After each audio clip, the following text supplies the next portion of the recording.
the road to Episode 7, my ongoing series where I chart the road to the release of Star Wars Episode 7, The Force Awakens in December 18th, 2015. And this is Day 3, the Day 3 roundup for Celebration in Anaheim, as I keep saying.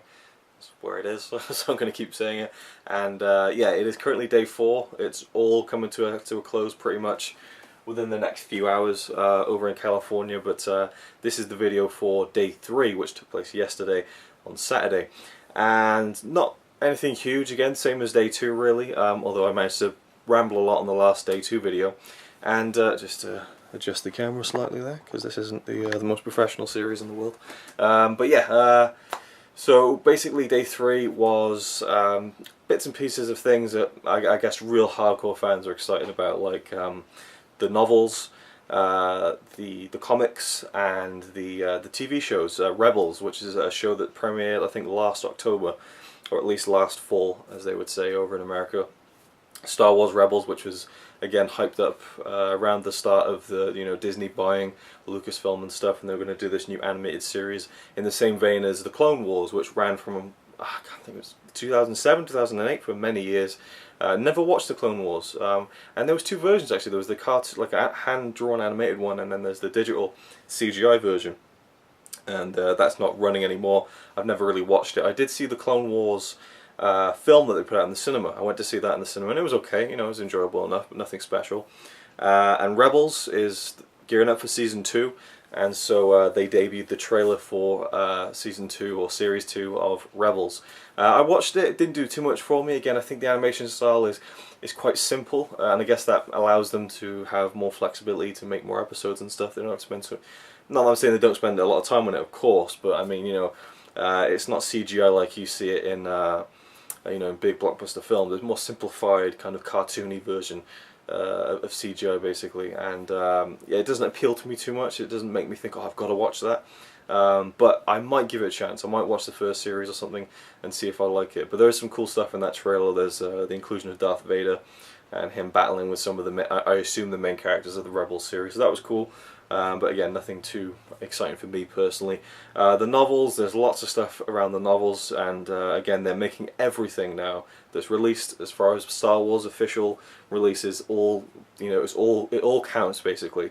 So you're not getting like all these novels about Han and Leia's kids, Jaina and Jason Solo, because as far as the official films and the official, again, the Lucasfilm story group are concerned, didn't happen, But the new books that are coming out, they are, they've all been, I guess, put through some kind of system where, the people in charge know exactly what's going on, basically.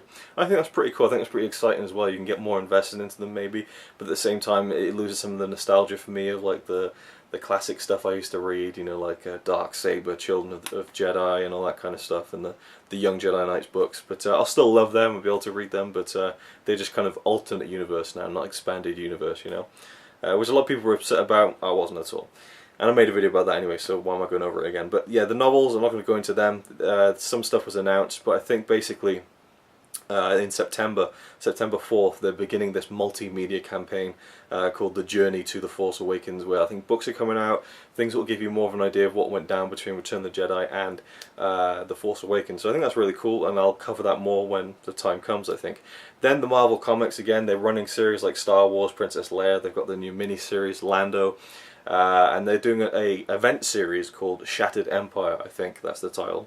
And that's again going to bridge the gap between Return of the Jedi and The Force Awakens, what happened in between, things like that. There's one in a different series which is going to be like seeing Obi-Wan Kenobi adjusting to life on Tatooine, so that's kind of interesting stuff, and I think I might try and delve into some of the Star Wars comic books at some point this year, along with Rebels. Might even give Clone Wars a try. I think I've already said this, but I should ingratiate myself more with the Star Wars multimedia empire that is now blossoming into this huge thing. And yeah, so the comics, the show, the novels. So the main thing I want to talk about from Day 3 was the Mark Hamill panel. I think there was other stuff going on, but for me, it was the one I was really looking forward to the most. I watched it in full, the full hour, and it was fantastic. The Return of the Jedi, it was called, Conversation with Mark Hamill, and he was just great. He looks great as well. He looks, again, a couple of videos back I said how he was looking really old and looking his age, but he looks fantastic now. So I don't know, it's just one of those things. But he looks great. He's hilarious as always. A really, really nice guy. Again, who really cares about the fans and can have a good joke with them as well at the same time, I think.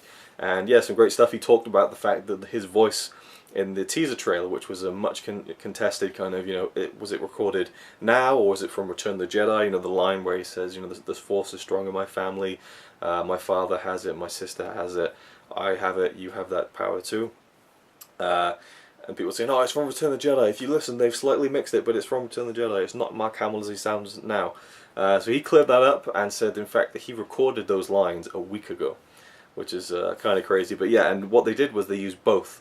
So they did use Return of the Jedi audio, but they also used the current day audio, but as reverb. And I didn't even notice that. I put the headphones in, I listened to it again because they played the trailer again during the Mark Hamill panel, and the Hamill panel, and you can hear the reverb when I put the headphones in, and so that was cool. I like how they used both, and that was interesting. And he said that when he made a joke that he was recording his lines, and he was like, my father has it.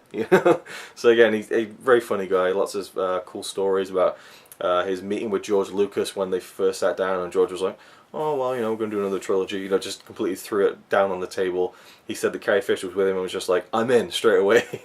Whereas he was trying to keep it very serious and stuff. And he also said that I didn't feel like I had a choice whether to do the new film. It was more like I was being drafted. He feels like people would be surrounding his house with with lightsabers and stuff, and rioting in the streets if he didn't do the film. Of course, he was kidding, but he talks about his reprisal of the character of the Trickster on the Flash. Again, talked about some old memories, some cool memories and stories I'd never heard before actually from the original trilogy, and then the new film. Again, he was saying he doesn't know what he's not allowed to say, and you got to be very careful and things like that. So yeah, not much really given away, but it was a very enjoyable panel. And at the end, he was like, "Oh, is it over?" Oh, and he seemed genuinely disappointed that it was over. But yeah, it was really cool. I enjoyed it a lot.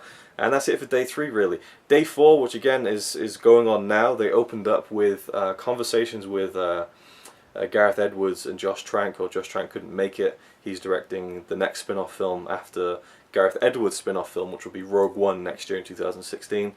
And they showed something from Rogue One. Or it was kind of like a promotional thing for Rogue One. It wasn't from the film, I'm pretty sure. But I'll be talking about that tomorrow in the day 4 video, and that's what I'm really excited about. I wasn't expecting to see anything from Rogue One, and I have seen it, so I'm not going to do a reaction video for it, but I'm going to be talking about it very excitedly tomorrow in the day 4 roundup video. Again, be talking about the closing ceremony, and I'm sure there's something else. Yeah, they got the what is it, the Billy D. Williams panel as well. Speaking of Billy D. Williams, again, every day they've released all the live streaming stuff, and it's like 8, 9, 10 hours per day. And I was just flicking through it to find the Mark Hamill panel, and there was an interview in the cantina set they've got set up at in the convention center, and it was this young kind of presenter, and he was interviewing Billy D. Williams, and he was like, oh yeah, Billy D. Williams, and he's like, oh, what was the question he asked him? Then Billy D. Williams was just horrible, like, not in a bad way, but he was just like, what was that first question he asked him? I'm putting myself on the spot here. He was talking to Billy D. Williams, and he was saying, oh, you're saying, do you ever look at the merchandise, with Lando, like the figures and the comic books and stuff like that? And Lando's like, and Billy D. Williams is like, occasionally. And the presenter's like, okay. He's like looking through his cards, through his questions, and then he's like, oh, so, when you were on, Empire and Return of the Jedi, lots of creatures and stuff, like the puppets and things, and, what do you think about working alongside creatures like that? Was it strange?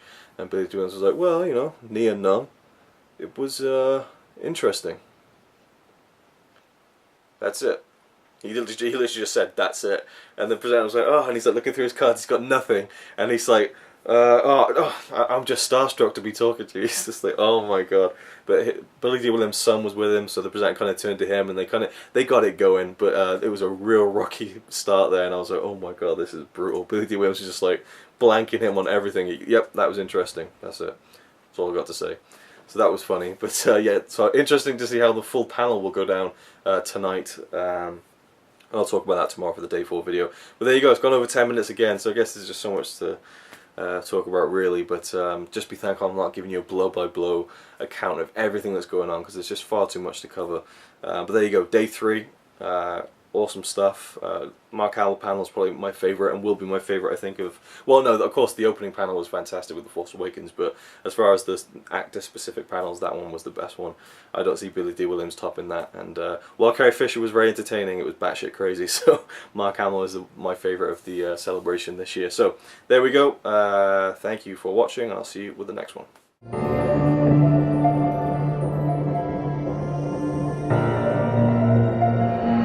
I don't know 5 seconds.